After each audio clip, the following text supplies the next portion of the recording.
Hi friends, welcome back. അപ്പം നമുക്ക് ഇന്ന് ഒരു സദ്യയിലെ അവിയലുണ്ടാക്കാം. അതെങ്ങനെയാണ് ഉണ്ടാക്കുന്നതെന്ന് നമുക്ക് ഇൻഗ്രീഡിയൻസ് നോക്കിയാലോ. ഓക്കെ. അപ്പം അവിയലിന് ആവശ്യമായ പച്ചക്കറി ഏതൊക്കെയാണെന്ന് ഞാനിപ്പോൾ പറയാം. ആദ്യമായിട്ട് ചേന. അവിയലിന് ഒഴിച്ചുകൂടാൻ പറ്റാത്തൊരു പച്ചക്കറി. ചേന, ക്യാരറ്റ്, പച്ചമുളക്, പടവലങ്ങ, പച്ചക്കായ, മത്തങ്ങ, മുരിങ്ങയ്ക്ക, വെള്ളരിക്ക, പയർ. അത്യാവശ്യം ഇത്രയും സാധനങ്ങളുണ്ടെങ്കിലും അവിയലിൻ്റെ കൂടെ ഏത് പച്ചക്കറി ചേരും. എന്നാലും വാട്ടർ കണ്ടൻ്റ് ഉള്ളത് ഇത് മാത്രമേ ഞാനിപ്പോൾ എടുക്കുന്നുള്ളൂ. കുറച്ച് അവിയൽ മതിയല്ലോ. ഇത് പാചകം ചെയ്യാം. മുരിങ്ങയ്ക്കായും വെള്ളരിക്കായും ഏത്തക്കായും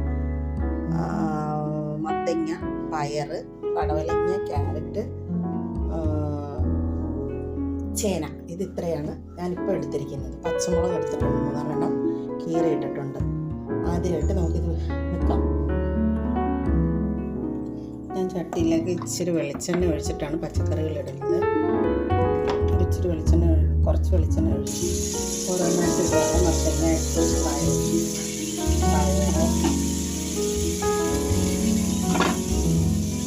ചേന,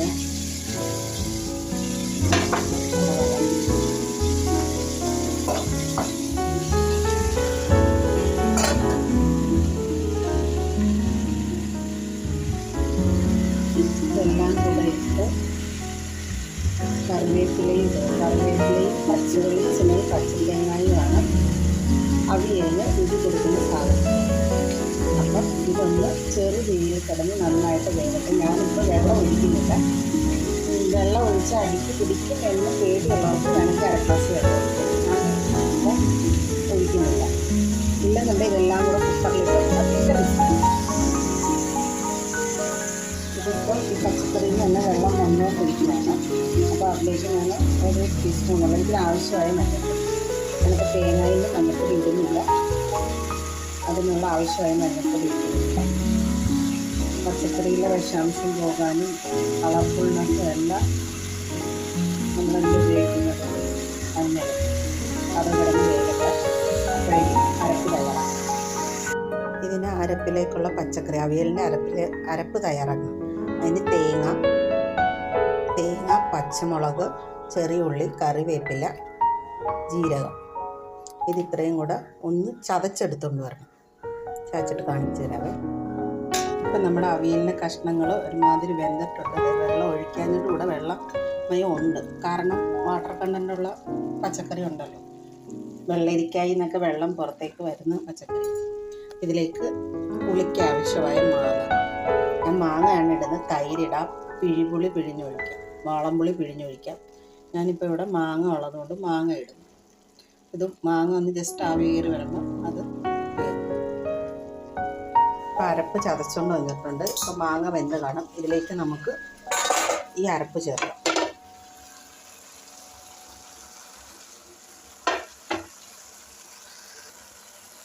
അരപ്പ് ചേർത്തിട്ടുണ്ട്. ഇതൊരു 2 മിനിറ്റ് ഒരു വേഗണ്ട ഒന്നൊന്ന് ചൂട് കയറി വരാൻ തേങ്ങയിലേക്ക്. അതിനുശേഷം നമുക്ക് കറിവേപ്പിലയും വെളിച്ചെണ്ണ ഒഴിച്ച് ഇളക്കി എടുത്താൽ നമ്മുടെ അവിയൽ തയ്യാറാകും.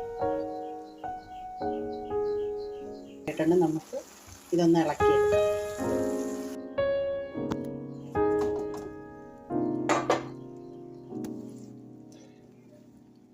പച്ചക്കറിവേപ്പില ഞെരടി എണ്ണയും ഒഴിച്ച് വെച്ചിട്ട് ഒരു 2 മിനിറ്റ് മൂടി വെക്കണം. അവിയൽ തയ്യാറായി.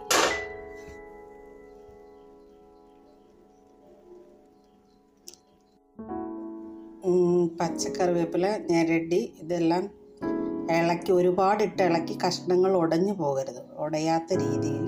അപ്പോൾ അത് കുഴയുടെ കണക്ക് ഒരുമാതിരി ടേസ്റ്റ് കുഴഞ്ഞ കണക്കാവും. ഇതിപ്പോൾ അവിയലിൻ്റെ പാരവത്തിന് എന്ന് വെച്ചിട്ടുണ്ട്. ഇച്ചിരി പച്ച വെളിച്ചെണ്ണ ഇതിലൊഴിക്കണം. ഇച്ചിരി പച്ച വെളിച്ചെണ്ണയും കൂടെ ഒഴിച്ച് നമുക്കിത് സെർവ് ചെയ്യാം. അപ്പം നമ്മുടെ സദ്യയുടെ അവിയലും റെഡി ആയിട്ടുണ്ട്. അപ്പോൾ ഇതിനകത്ത് ഞാൻ ഉപ്പിടുന്ന വീഡിയോ എടുക്കാനായിട്ട് അതായില്ലായിരുന്നു. അന്നേരം അതിൽ ഉപ്പിട്ടിട്ടുണ്ട്. കഷ്ണങ്ങൾ ഒന്ന് തിളച്ച് കഴിയുമ്പോൾ ഉപ്പ് ചേർക്കണം. ഓക്കെ. അന്നേരത്തേക്ക് ഇപ്പം നമ്മുടെ അവിയൽ സെർവ് ചെയ്ത് വെച്ചിട്ടുണ്ട്. വീഡിയോ ഇഷ്ടപ്പെട്ടാൽ ലൈക്ക് ചെയ്യാനും ഷെയർ ചെയ്യാനും സബ്സ്ക്രൈബ് ചെയ്യാനും മറക്കരുത്. Okay, bye bye, thank you.